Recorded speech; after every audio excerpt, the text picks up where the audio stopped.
Hello everyone, welcome to my channel Daily Drug Info, and don't forget to subscribe Daily Drug Info to watch new videos.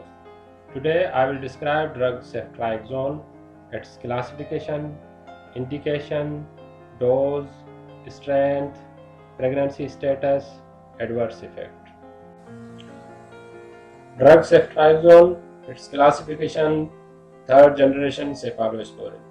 Indications: gram-negative meningitis and for multiple antibiotic-resistant infection caused by enterobacteria.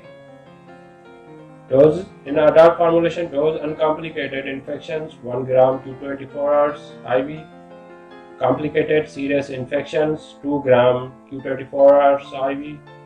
Meningitis and other infections 2 gram to 12 hours. Pediatric doses: uncomplicated infections 50 mg per kg to 24 hours. Complicated serious infection 75 mg per kg q 24 hours, and meningitis and other CNS infections 100 mg per kg per day q 12 hours IV. Strengths are available in 1 gram vial, 500 mg vial, 250 mg vial. Pregnancy status: B. Adverse effects are GI disturbance, diarrhea are the most common side effects, leukopenia, headache, and pain, phlebitis on the injection have occurred. Thank you.